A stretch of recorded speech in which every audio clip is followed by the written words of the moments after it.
जब इंसान के दिमाग में हवस चढ़ जाती है ना, तो वो उससे कुछ भी करा देती है। और इस बात पर आप सबको भी यकीन हो जाएगा।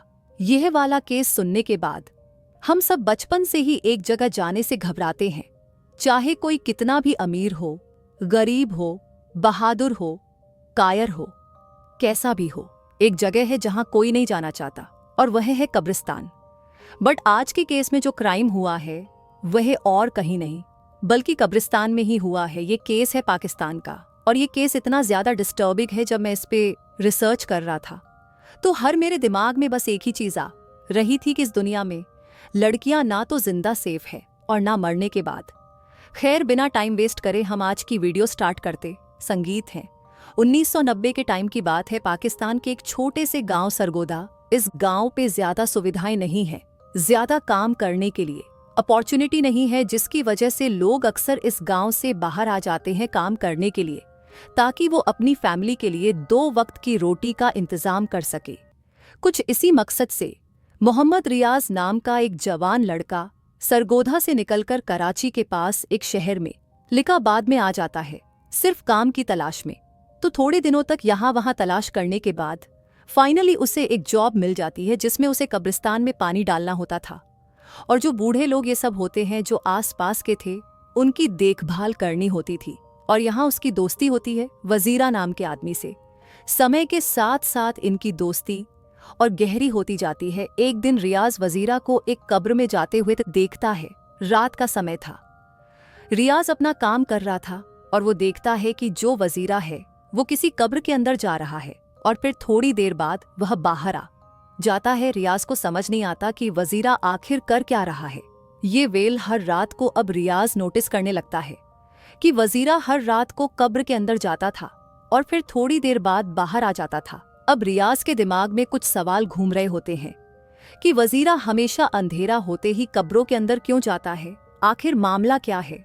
और जब उसको उसके आंसर नहीं मिलते तो फाइनली वह वजीरा से ही पूछ लेता है कि भाई आखिर क्या सीन है, तू क्यों जाता है कब्र के अंदर और क्या करता है वहां पर। और फिर वजीरा रियाज को अपनी सारी हरकतें बता देता है। वह अक्सर कब्र के अंदर जाकर बहुत घिनौने काम करता था।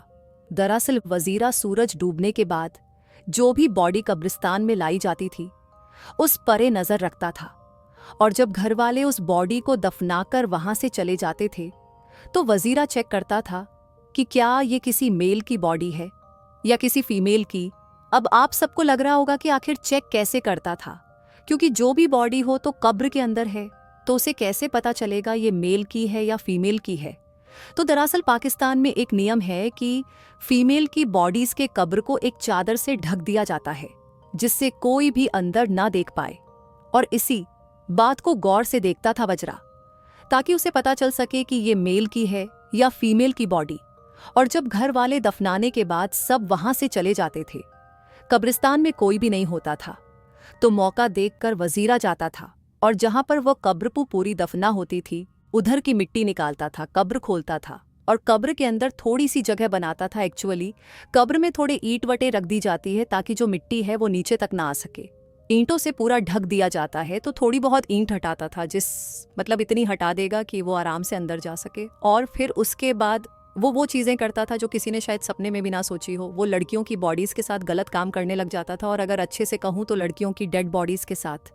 अब ये सारी बातें रियाज को जब पता चलती है तो एक नॉर्मल दोस्त क्या करता, दोस्त छोड़े एक नॉर्मल इंसान क्या करता, पुलिस को जाके बताता, या फिर मतलब चलो ठीक है भाई दोस्त है तू, मैं तेरे को ज़्यादा फंसा नहीं सकता। ये वो तो कम से कम उसे समझाता कि तू पागल है, तू क्या कर रहा है, तू बेवकूफ़ है, तू जाके डॉक्टर को दिखा, ये वो है ना।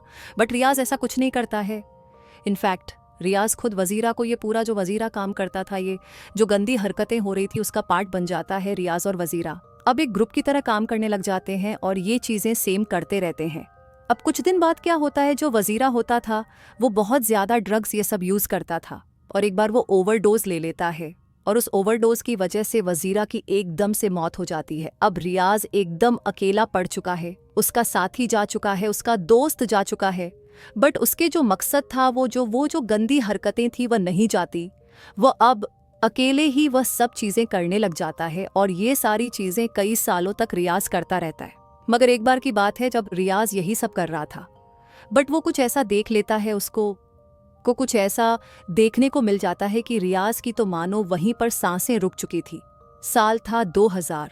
11 अक्टूबर का हल्की हल्की ठंडी हवाएं चल रही थी। अंधेरा हो चुका था और तभी कब्रिस्तान में एक मुर्दे को लेके उसके घर वाले आते हैं, उसे दफनाते हैं। करीब 1 घंटे के बाद वह वहां से चले जाते हैं और वो लाश एक लड़की की होती है। रियाज को इसी का तो इंतजार था जब सब वहां से चले जाते हैं। अब कब्रिस्तान में कोई भी नहीं है तो रियाज जाता है और धीरे धीरे उस कब्र को खोलना चालू कर देता है।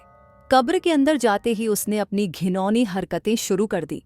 मगर कुछ देर बाद रियाज को कुछ अजीब सा लगा। जो लड़की की बॉडी थी उस पर से जो कपड़ा था वह हट जाता है खुद ही, और वह जो कपड़ा होता है उसे कफन बोलते हैं, और वे वहां पर नहीं होता, वो गायब हो जाता है एकदम से। उसके बाद रियाज की नज़र लड़की के दांतों पर पड़ती है और उसके दांत बड़े अजीब तरीके से चमक रहे होते हैं।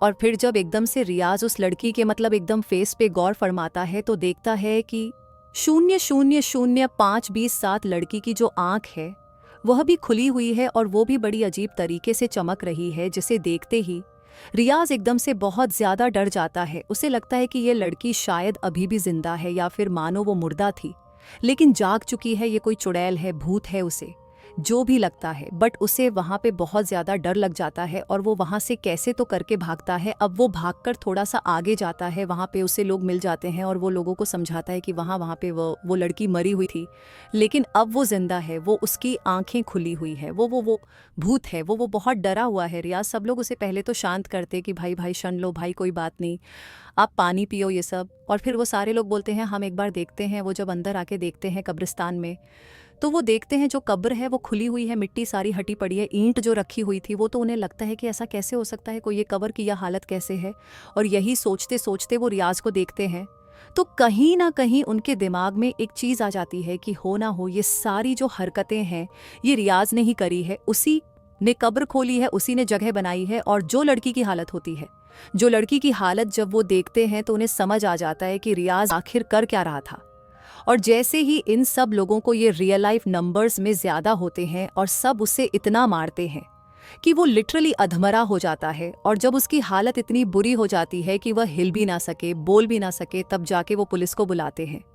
पुलिस बिना देर करे जो लोकेशन होती है वहाँ पर आ जाती है, पुलिस आती है, वो उसको अरेस्ट कर लेती है और फिर ले जाती अपने साथ। कुछ दिनों बाद रियाज का एक इंटरव्यू लिया जाता है जो कि पाकिस्तानी चैनल में पूरा टेलीकास्ट होता है। क्या नाम क्या है? मोहम्मद रियाज। क्या उम्र है? 27 साल। अच्छा, और कहाँ के रहने वाले हो? सरगोधा। और उस इंटरव्यू में रियाज पूरा कबूल कर लेता है कि उसने जो किया, कैसे कैसे किया, क्यों किया, सब कुछ। फिर वो बताता है कि उसने एक लड़की नहीं, 2 नहीं, 3 नहीं, बल्कि टोटल 48 लड़कियों के साथ ये सब किया था। कि कितने मुर्दों के साथ ये कर चुके हो? 48 खवातीन के साथ। हाँ, खवातीन के साथ 4, जिसे सुनकर न्यूज़ रिपोर्टर के तो होश उठ जाते हैं और पूरे पाकिस्तान में वीडियो वायरल हो जाती है। हर कोई बहुत ज़्यादा गुस्से में था। सब चाहते थे कि रियाज को कड़ी से कड़ी सज़ा दी जाए, इनफैक्ट ऐसी सज़ा दी जाए कि जो एक उदाहरण बने आने वाली जनरेशन के लिए कि कभी भी ऐसा मत करो, और करने की बात तो छोड़ो, कभी ऐसी सोच भी किसी के अंदर ना आ पाए। अब रियाज को कोर्ट ले जाया जाता है।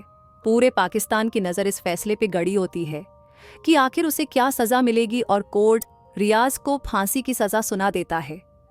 बट पता है हैरानी की बात क्या है? हैरानी की बात यह है कि रियाज अभी भी जिंदा है और अभी भी पाकिस्तान की जेल में सड़ रहा है, और आज भी हर एक पाकिस्तानी रियाज की फांसी का इंतजार कर रहा है। ये हरकत जो रियाज और वजरा ने करी थी, इसको नेक्रोलिटिक बीमारी है, जिसमें इंसान को जो डेड बॉडीज होती है उनकी तरफ सेक्सुअल अट्रैक्शन होता है और वह उन बॉडीज से अपनी हवस मिटाते हैं। ये कोई पहला केस नहीं है, नेक्रोलिटिक काम करा था। और 1948 क्या, इनफैक्ट आज की डेट में भी ये सारे केसेस आते रहते हैं। आज भी लोग डेड बॉडीज के साथ घिनौने काम करते रहते हैं। पाकिस्तान के पंजाब के ओक्का से ही मार्च 2020 में एक ऐसा ही केस सामने आया था, जिसमें अशरफ नाम का एक आदमी था जो कि रेड हैंड पकड़ा गया था ऐसे गिनने काम करते हुए। फिर 2021 के अगस्त में पाकिस्तान के थाट में एक 14 साल की लड़की की डेड बॉडी को एक आदमी ने कब्र से निकाला और उसके साथ घिनौनी हरकतें कर दी। आप सबको लग रहा होगा कि ये सब चीजें पाकिस्तान में ही क्यों हो रही है, बट ऐसा नहीं है। ये सारी चीजें सिर्फ पाकिस्तान में ही नहीं, बल्कि इंडिया में भी होती है। इंडिया का मोस्ट फेमस केस थारी कांड।